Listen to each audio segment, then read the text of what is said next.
Il calice di cristallo si frantumò contro il pavimento di legno. Il liquido rosso si sparse sull'acero come sangue da una ferita fresca. Ma non era quello a essersi spezzato. Era il vino che pochi secondi prima mi era finito in faccia, gocciolando tra i capelli, macchiando la mia camicia bianca, bruciandomi gli occhi. Il suocero, Richard Montgomery, stava in piedi a capo del tavolo da pranzo, con un bicchiere vuoto in mano e puro disprezzo negli occhi. La sorella minore di mia moglie, Jessica, rideva così forte da dover aggrapparsi al bordo del tavolo per non cadere. «Grazie, papà», riuscì a dire tra un singhiozzo e l'altro. «Forse così impara un po' di rispetto». «Porco schifoso».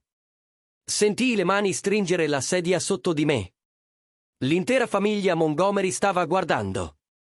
Mia moglie, Vanessa, sedeva immobile accanto a me, il volto inespressivo.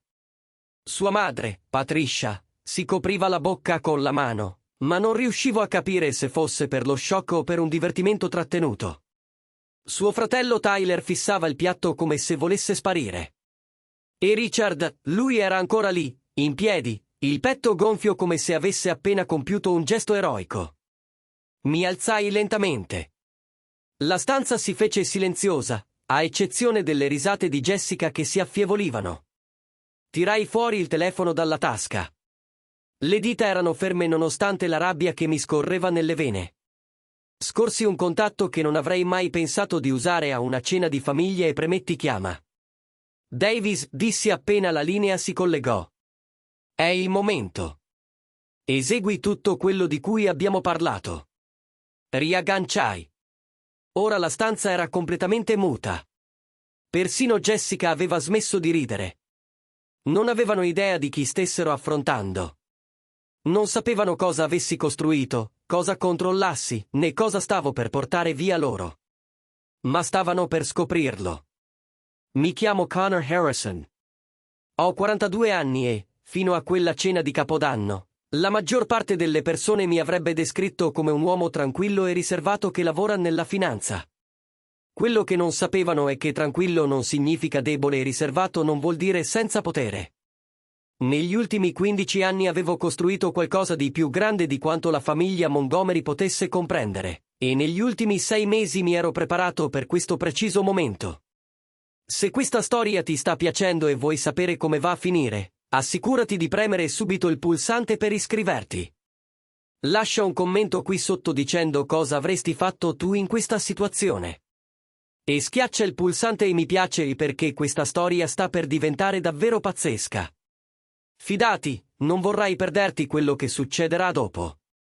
I Montgomery non mi avevano mai rispettato. Non dal giorno in cui avevo sposato Vanessa, 8 anni prima. Per loro ero il genero senza soldi antichi, senza il pedigree giusto, uno che non apparteneva al loro mondo di country club e cene di beneficenza. Richard aveva fatto la sua fortuna nel settore immobiliare commerciale negli anni '80, comprando proprietà quando costavano poco, sviluppandole e cavalcando l'onda del rinnovamento urbano. Si considerava un uomo fatto da sé, il che rendeva il suo disprezzo per me particolarmente ironico. Connor lavora nella finanza, diceva alle feste, mettendo un'enfasi appena sufficiente sulla parola per farla sembrare sporca. Qualcosa legato agli investimenti. Non capisco bene cosa faccia. La verità era che Richard capiva benissimo cosa facessi. Semplicemente non sopportava che fossi diventato più ricco di lui senza il suo aiuto. Gestivo un fondo di private equity specializzato in asset in difficoltà, proprietà commerciali in crisi, aziende sull'orlo del fallimento, progetti che non riuscivano a ottenere finanziamenti. Li compravo a pochi spiccioli, li ristrutturavo e li rendevo profittevoli o li rivendevo con guadagni sostanziosi. Il mio fondo gestiva oltre 300 milioni di dollari e il mio patrimonio personale si aggirava intorno ai 70 milioni.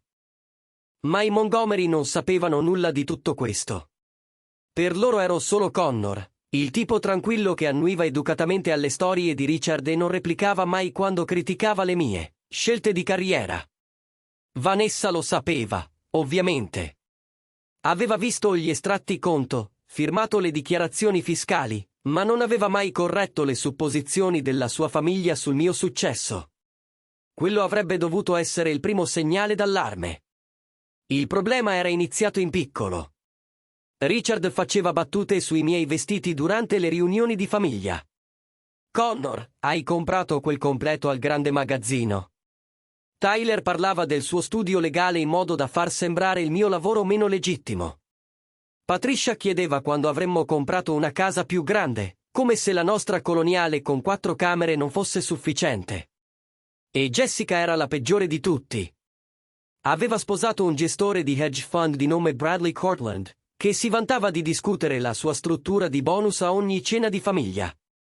La società di Bradley prevede un ritorno del 30% quest'anno, diceva Jessica, guardandomi dritto negli occhi. E il tuo piccolo fondo, Connor, che ritorni fa? Sorridevo educatamente e cambiavo argomento. Lasciavo che pensassero quello che volevano. Il mio fondo aveva avuto un rendimento medio del 42% nell'ultimo decennio, ma non aveva senso correggere le loro supposizioni. Avevo imparato presto, nel mio matrimonio, che i Montgomery non erano interessati a fatti che contraddicevano la loro narrazione. Vanessa era stata diversa quando ci eravamo conosciuti. Lavorava come curatrice in una galleria d'arte contemporanea, appassionata del suo lavoro, determinata a lasciare un segno al di fuori dell'influenza della sua famiglia. Mi ero innamorato della sua indipendenza, della sua arguzia, del modo in cui poteva discutere di tutto, dall'espressionismo astratto all'economia comportamentale. Ma lentamente, anno dopo anno, era tornata nell'orbita della sua famiglia. Aveva iniziato a partecipare a più eventi dei Montgomery, ad adottare i loro atteggiamenti, a guardarmi come loro mi guardavano. 6 mesi prima di quella cena di Capodanno, qualcosa era cambiato. Vanessa aveva cominciato a prendere telefonate in altre stanze, a frequentare club del libro che duravano fino a mezzanotte, a farsi fare le unghie e a tingersi i capelli con una frequenza che sembrava eccessiva anche per lei. Non sono stupido. Conosco i segnali. Così ho fatto quello che farebbe un uomo intelligente. Ho assunto un investigatore privato. Si chiama Marcus Fleming, ex agente FBI ora a capo di una sua agenzia di indagini discrete. In 2 settimane aveva raccolto tutto, fotografie, video, registri telefonici, messaggi. Vanessa aveva una relazione con Jackson Sinclair, un gallerista che la corteggiava da più di un anno. Si incontravano nel suo loft in centro 3 volte a settimana. I messaggi tra loro erano espliciti, dettagliati e pieni di scherno verso di me. Connor non ha idea, diceva un messaggio. È così ignaro. Sta lì con i suoi fogli di calcolo e la sua vita tranquilla. Un altro colpiva più a fondo. È esattamente quello che mio padre dice. Un nessuno che finge di essere qualcuno. Ero seduto nel mio ufficio a leggere quei messaggi, sentendo qualcosa di freddo e duro posarsi nel petto. Non esattamente un cuore spezzato, più una chiarezza. La donna che avevo sposato non esisteva più, se mai era esistita. Quello che restava era una Montgomery che aveva sposato sotto la sua stazione sociale e ora cercava un upgrade. Fu allora che cominciai a pianificare. L'impero immobiliare commerciale di Richard Montgomery non era solido come sembrava. Lo sapevo perché seguivo le sue proprietà da anni, non perché stessi tramando qualcosa, ma perché era il mio lavoro. Analizzavo i mercati immobiliari commerciali, individuavo vulnerabilità e posizionavo il mio fondo per sfruttare le opportunità. E il portafoglio di Richard era pieno di vulnerabilità. Possedeva 12 proprietà nell'area metropolitana, per lo più edifici commerciali vecchi che aveva comprato decenni prima. 3 di questi avevano mutui in scadenza entro l'anno successivo e, secondo le valutazioni di mercato attuali, avrebbe avuto difficoltà a rifinanziarli. Altri 2 erano significativamente sottooccupati, probabilmente in perdita ogni mese. E la sua proprietà di punta, la Montgomery Tower in centro, aveva un grande inquilino con il contratto in scadenza tra 6 mesi. Passai i mesi successivi a posizionare silenziosamente le mie pedine. Mi avvicinai al più grande inquilino di Richard tramite una terza parte e gli offrii condizioni migliori in un edificio di mia proprietà. Accettarono subito. Contattai le banche che detenevano i suoi mutui e manifestai interesse a comprare i titoli a sconto in caso di default di Richard. E iniziai a raccogliere informazioni su ogni bene della famiglia Montgomery che riuscivo a trovare. Lo studio legale di Tyler stava andando male. Era un avvocato mediocre che sfruttava il nome di famiglia, e diversi suoi clienti importanti erano insoddisfatti del suo lavoro. Documentai tutto. Il marito di Jessica, Bradley, non era il successo che lei dipingeva. Il suo hedge fund aveva sottoperformato il mercato per 3 anni consecutivi e diversi investitori stavano ritirando i loro soldi. Lo confermai attraverso la mia rete. Anche Patricia aveva segreti. Aveva preso in prestito denaro da Richard per sostenere una dipendenza dallo shopping che avrebbe fatto rabbrividire chiunque. Quando arrivò la sera di Capodanno, avevo un quadro completo della fragile casa di carte finanziaria della famiglia Montgomery. Mi serviva solo il momento giusto per farla crollare. La cena di Capodanno iniziò normalmente. Vanessa ed io arrivammo alla tenuta Montgomery alle 6, unendoci a Tyler e sua moglie Melissa, Jessica e Bradley, e naturalmente Richard e Patricia. La casa era decorata con quel gusto costoso che il denaro può comprare, ma la classe bisogna coltivarla. Cristalli ovunque, fiori freschi, un pasto preparato da un catering che probabilmente costava più dell'affitto mensile di molte persone. Richard tiene banco a capotavola, parlando della sua ultima acquisizione, un centro commerciale in periferia che, a suo dire, trasformerà la zona. Tyler racconta di un caso su cui sta lavorando, esagerando il suo ruolo per sembrare più importante. Jessica e Bradley discutono della loro recente vacanza a St. Barts, facendo in modo che tutti sappiano quanto esclusivo fosse il loro resort. Io mangio in silenzio, rispondendo solo se interpellato, senza offrire molto. Questo è il mio ruolo abituale a queste cene, il genero silenzioso che non è all'altezza. Connor, dice Richard a metà del piatto principale. La settimana scorsa parlavo con Bill Hendricks al club. Mi ha detto che il tuo studio ha provato a comprare una sua proprietà. Alzo lo sguardo. Facciamo molte offerte di acquisizione. Dovrei controllare a quale proprietà ti riferisci. Il complesso di magazzini su Industrial Boulevard, dice Richard. Bill ha detto che gli avete offerto circa il 30% sotto il valore di mercato. Si è sentito offeso. Sorrido educatamente. Offriamo quello che la proprietà vale secondo la nostra analisi. Se il signor Hendricks pensa che valga di più, è libero di cercare un altro acquirente. Questo è il problema della tua generazione, dice Richard, appassionandosi all'argomento. Nessun rispetto per le relazioni consolidate. Nessuna comprensione che il business si basa sulla fiducia e sulla reputazione, non solo sui numeri di un foglio di calcolo. Preferisco lasciare che siano i numeri a parlare, rispondo. Il volto di Richard si irrigidisce leggermente. Non gli piace essere contraddetto, nemmeno con garbo. I numeri non raccontano tutta la storia, Connor. Questo è ciò che non capisci. Bill Hendricks e io facciamo affari da 30 anni. C'è un valore in quella relazione che i tuoi fogli di calcolo non possono quantificare.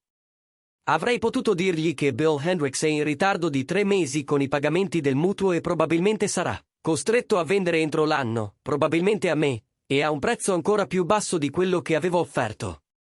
Ma non l'ho fatto. Ho solo annuito e sono tornato a mangiare.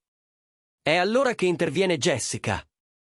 Connor non capisce come funziona il vero business, dice.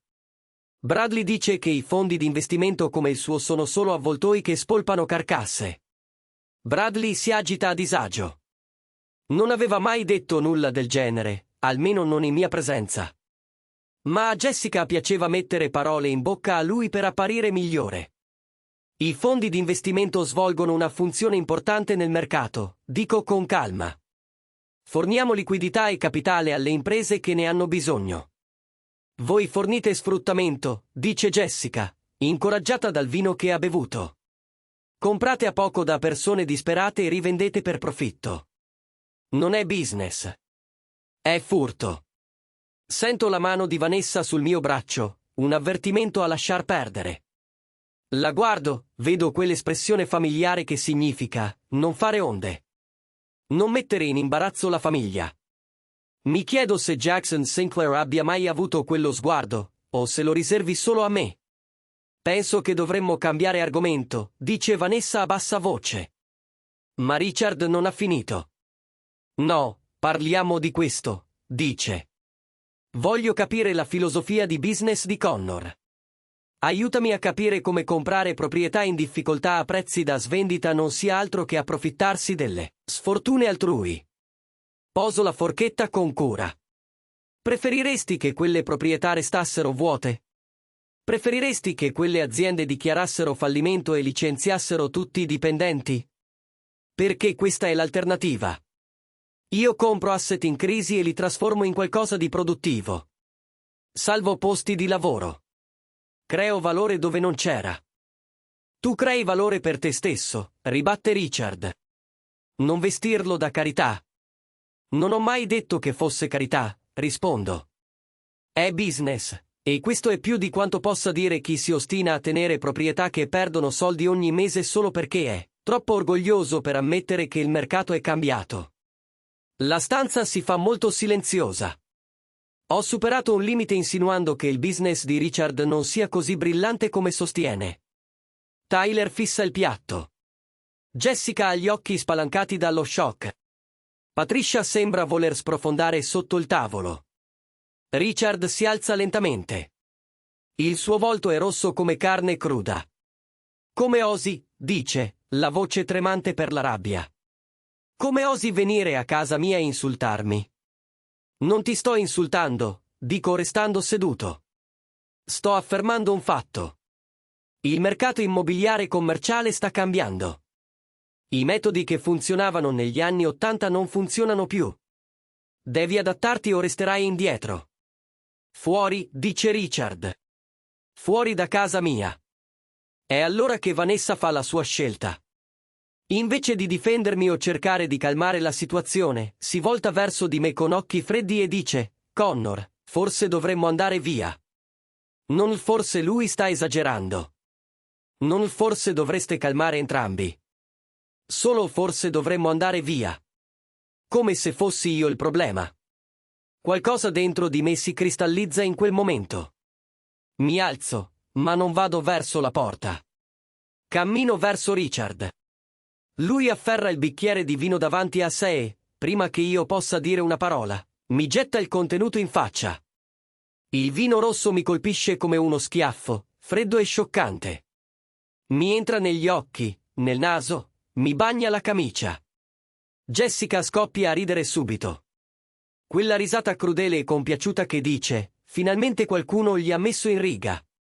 E poi arrivano quelle parole che sigillano il loro destino. Grazie, papà. Forse così impara il rispetto, porco sporco. Sento le mani stringere la sedia. La rabbia è lì, calda e immediata, ma sotto c'è qualcosa di più freddo. Calcolo.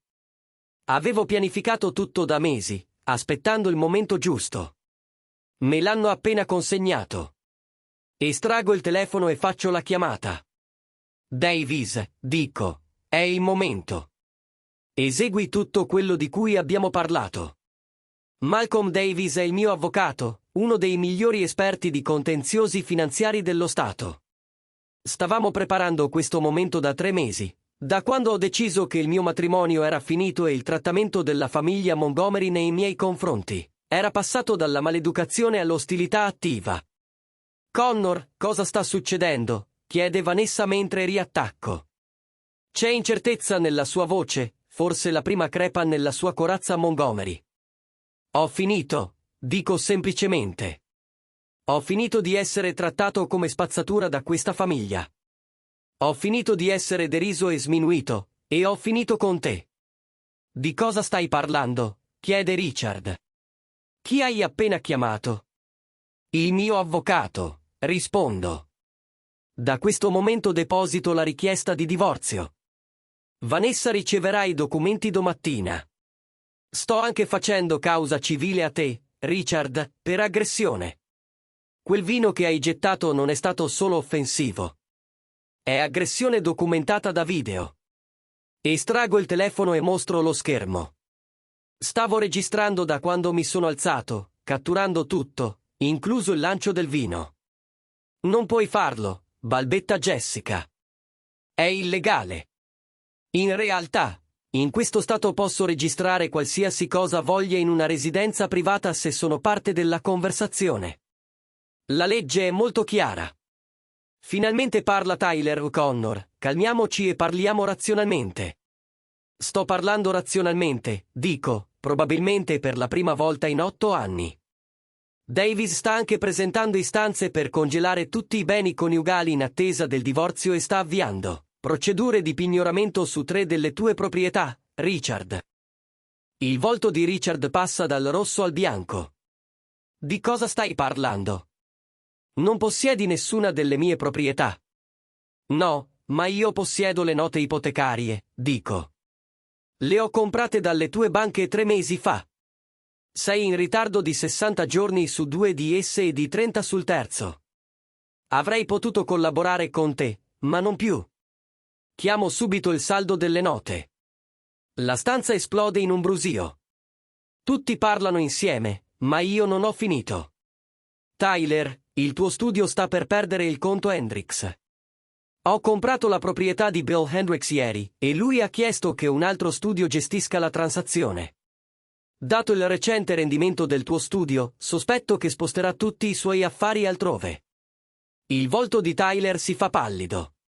Jessica, forse vorrai chiedere a Bradley delle richieste di rimborso che il suo fondo sta ricevendo. L'ultima volta che ho controllato, ha perso circa il 40% degli asset gestiti in questo trimestre. Bradley sembra sul punto di vomitare. E Patricia, forse dovresti parlare con Richard del secondo mutuo che ha acceso su questa casa per coprire le tue spese con la carta di credito. Quella nota scade tra 6 mesi, e dato lo stato attuale del suo portafoglio, dubito che riuscirà a rifinanziarla. La mano di Patricia vola alla bocca, ma questa volta è uno shock genuino. Sei un mostro, sussurra Vanessa. La guardo, la donna che ho amato. La donna che mi tradisce con Jackson Sinclair da 6 mesi. No, dico piano. Sono solo uno stanco di essere trattato come niente da persone che non sono niente. Cammino verso la porta, il vino che ancora gocciola dai capelli. Alla soglia mi volto un'ultima volta. Buon anno a tutti. Spero sia tutto quello che vi meritate. Le successive 72 ore sono un caos.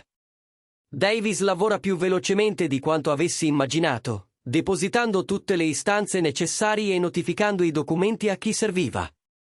Vanessa riceve i documenti per il divorzio il 1 gennaio. Richard riceve gli avvisi di pignoramento il 2 gennaio. Lo studio di Tyler riceve la notifica formale che il conto Hendrix si sta spostando il 3 gennaio. Il mio telefono squilla senza sosta. Vanessa chiamò 16 volte il primo giorno, lasciando messaggi che oscillavano tra rabbia, suppliche, e di nuovo rabbia. Tyler chiamò, cercando di negoziare una qualche forma di accordo. Persino Patricia chiamò, piangendo, chiedendomi di ripensarci. Non risposi a nessuno. Non c'era più nulla da dire. Il rapporto dell'investigatore privato sull'infedeltà di Vanessa arrivò a Davis, che lo incorporò nella causa di divorzio. Secondo le leggi del nostro Stato, l'adulterio influiva sulla divisione dei beni. Vanessa non avrebbe portato via metà di tutto ciò che avevo costruito. Sarebbe stata fortunata a ottenere il 20%. Le proprietà di Richard erano un'altra questione. Il processo di pignoramento avrebbe richiesto mesi, ma il danno alla sua reputazione fu immediato. La voce si sparse nella comunità immobiliare commerciale. Richard Montgomery era sovraindebitato e in procinto di perdere le sue proprietà. I suoi altri creditori iniziarono a richiedere il pagamento dei loro prestiti. I suoi inquilini cominciarono a cercare altri spazi. Il suo impero, costruito con tanta cura, cominciò a sgretolarsi. Non provai soddisfazione, solo un freddo senso di giustizia che si compiva. Circa una settimana dopo quella cena, risposi finalmente a una delle chiamate di Vanessa. Connor, ti prego, disse. La voce roca, come se avesse pianto. Dobbiamo parlare.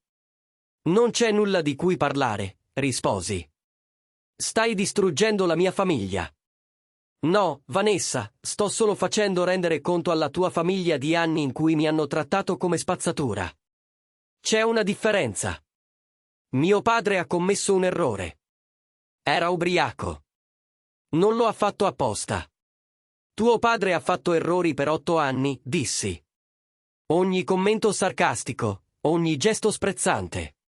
Ogni volta che mi ha trattato come se non fossi abbastanza per sposare sua figlia. Quelli non erano errori. Erano scelte. E ora ne sta pagando le conseguenze. E io, chiese Vanessa. E il nostro matrimonio? Casi risi. Intendi il matrimonio che hai tradito per 6 mesi? Il matrimonio in cui hai lasciato che la tua famiglia mi deridesse senza mai difendermi? Quel matrimonio. Silenzio. So di Jackson, dissi piano. Lo so da 4 mesi. Ho foto, Vanessa. Video, messaggi in cui voi due ridete di quanto io sia ignaro.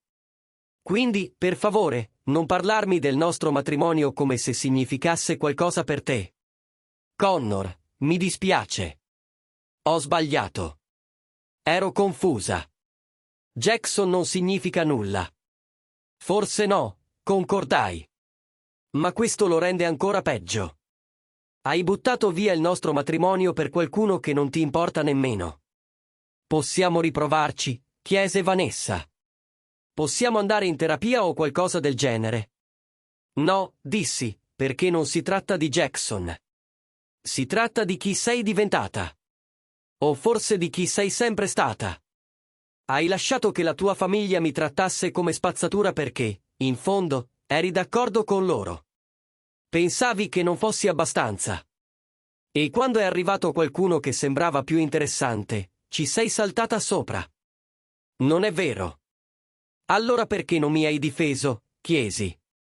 Quella sera a cena o in qualsiasi altro momento, perché non hai mai detto a tuo padre di farsi da parte? Perché non hai mai detto a Jessica di stare zitta? Perché non ti sei mai comportata come mia moglie invece che come figlia di Richard?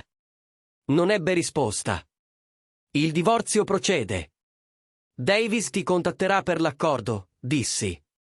Dato l'evidenza dell'adulterio, non aspettarti molto. E Vanessa, fammi un favore. Di a Jackson che può tenersi te. Vi meritate a vicenda. Riagganciai. Le procedure legali durarono mesi, come sempre accade. Richard combatté i pignoramenti, ma la legge era dalla mia parte. Aveva firmato i mutui. Aveva saltato i pagamenti. Il fatto che non sapesse che ero io a detenere i titoli non cambiava i suoi obblighi legali. La sua proprietà di punta, la Montgomery Tower, fu la prima a cadere. Procedetti al pignoramento e la vendetti subito a una società di sviluppo con un sostanzioso guadagno. L'ironia era che l'acquirente aveva in programma di rinnovarla e modernizzarla, esattamente ciò che Richard avrebbe dovuto fare anni prima invece di lasciarla deteriorare mentre incassava l'affitto, da inquilini sempre più disperati. Le altre 2 proprietà seguirono entro 3 mesi. Richard tentò di dichiarare bancarotta, ma i suoi avvocati gli dissero che non sarebbe servito a nulla. I debiti erano garantiti da immobili. La bancarotta avrebbe solo ritardato le cose, ma l'esito sarebbe stato lo stesso. Lo studio legale di Tyler riuscì a sopravvivere a stento. Perdere l'account Hendricks fu un colpo, ma avevano altri clienti. Tyler stesso mi inviò una mail per scusarsi del suo ruolo nel modo in cui la famiglia mi aveva trattato. Non risposi. Le sue scuse arrivavano 20 anni troppo tardi e avevano motivazioni esclusivamente egoistiche. Jessica e Bradley avevano i loro problemi. Il fondo Edge di Bradley crollò dopo una serie di investimenti sbagliati e riscatti da parte dei clienti. Finì per accettare un lavoro come analista finanziario in un'altra società, guadagnando una frazione di quanto faceva prima. Jessica lo divorziò 6 mesi dopo. A quanto pare, un uomo che non poteva mantenere il suo stile di vita non valeva la pena. I valori della famiglia Montgomery in azione, appunto. Patricia si trasferì in una casa più piccola dopo che Richard dovette vendere la tenuta per coprire i debiti. Mi chiamò una volta chiedendo se avessi considerato di comprarla, così da poter almeno restare in un ambiente familiare. Rifiutai. Lasciamo che qualcun altro possieda la casa dove Richard mi ha gettato il vino in faccia. Il divorzio da Vanessa si concluse dopo 8 mesi di battaglie legali. Lei lottò per ottenere di più, sostenendo un danno emotivo e argomentando che le proprietà di suo padre non dovessero entrare nel conteggio. Davis distrusse quelle argomentazioni con le prove dell'adulterio e la documentazione dei miei beni separati. Alla fine, Vanessa se ne andò con $200.000 in macchina. Considerando che io valevo 70 milioni, si aspettava molto di più. La vidi un'ultima volta all'udienza finale. Sembrava diversa, in qualche modo più piccola, come se la sicurezza derivante dall'essere una Montgomery le fosse stata strappata via. Provò ad avvicinarsi a me nel corridoio del tribunale, ma io passai oltre senza degnarla di uno sguardo. Non c'era più nulla da dire. Un anno dopo quella cena di Capodanno, ero seduto nel mio nuovo ufficio con vista sullo skyline della città. Il mio fondo era cresciuto fino a 400 milioni di asset gestiti. Avevo acquisito altre 2 proprietà nel centro e stavo negoziando per una terza. Gli affari andavano bene. Meglio che bene. La mia assistente bussò alla porta. Signor Harrison, c'è qualcuno che vuole vederla. Non ha appuntamento, ma dice che è importante. Alzai lo sguardo dal computer. Chi è? Dice che si chiama Amanda Richardson. È una curatrice del Museo d'Arte Contemporanea. Sentii un piccolo sussulto di interesse. Da quando ero divorziato, ero diventato un sostenitore del museo, partecipando a inaugurazioni e mostre. L'arte era diventata un rifugio, un promemoria che c'era bellezza e significato oltre ai bilanci e alle acquisizioni immobiliari. Falla entrare, dissi. Amanda entrò nel mio ufficio con la sicurezza di chi sa cosa vuole. Probabilmente aveva poco più di 30 anni, capelli castano ramati e occhi intelligenti che scrutavano tutto lo spazio con un solo sguardo. Signor Harrison, disse porgendomi la mano. Grazie per avermi ricevuto senza appuntamento. Chiamami Connor, dissi stringendole la mano. Come posso aiutarla? Sono qui per chiedere soldi, disse senza mezzi termini. Il museo sta pianificando una grande espansione e cerchiamo donatori che comprendano il valore dell'arte nella nostra comunità. Sorrisi, nonostante me stesso. Un approccio rinfrescante e diretto. Non credo nel far perdere tempo alle persone, disse Amanda. Lei è un uomo d'affari di successo. Valorizza l'efficienza, quindi sono efficiente.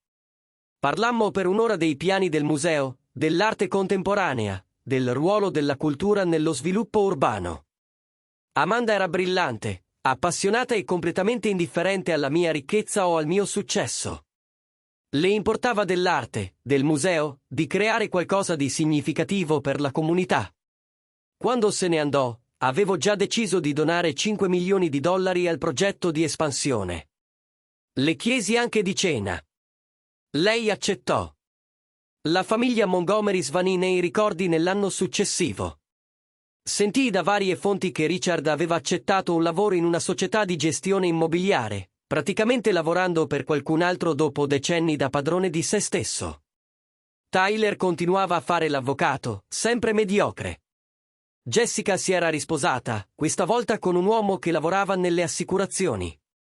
Patricia aveva messo sotto controllo le spese. O forse semplicemente non aveva più i soldi di Richard da spendere. Vanessa si era trasferita in California. Qualcuno mi disse che lavorava in una galleria a Los Angeles, cercando di ricominciare la carriera che aveva abbandonato sposandosi nella famiglia Montgomery. Le augurai il meglio, in quel modo astratto con cui si augura il meglio a chi un tempo contava, ma ormai no. Io e Amanda uscimmo per 6 mesi prima che le chiedessi di trasferirsi da me. Lei accettò, ma con condizioni. Mantenne il suo appartamento come studio. Conservò la sua indipendenza. Fece capire chiaramente che stava con me perché voleva, non perché avesse bisogno di qualcosa da me. Era esattamente ciò di cui avevo bisogno.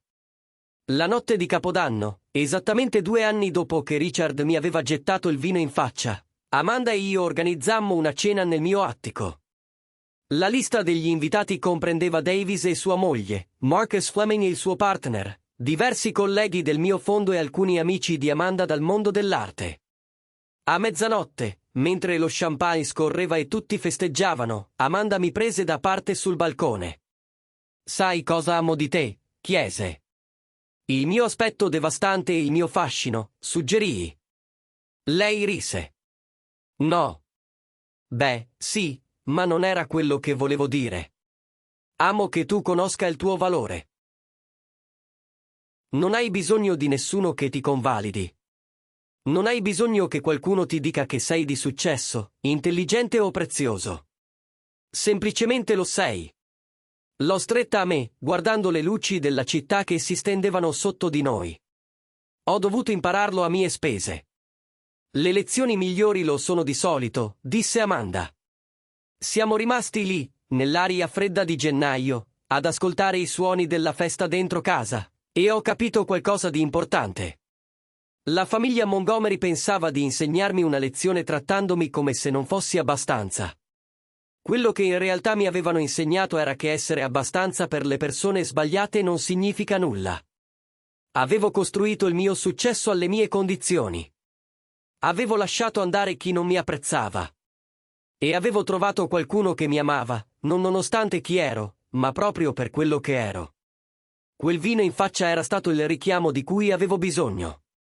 Non per dimostrare qualcosa ai Montgomery, ma per dimostrare qualcosa a me stesso, che meritavo di più, che valevo più di quanto loro avessero mai riconosciuto. E mentre Amanda ed io rientravamo per raggiungere i nostri amici, ho capito che la miglior vendetta non era distruggere la famiglia Montgomery.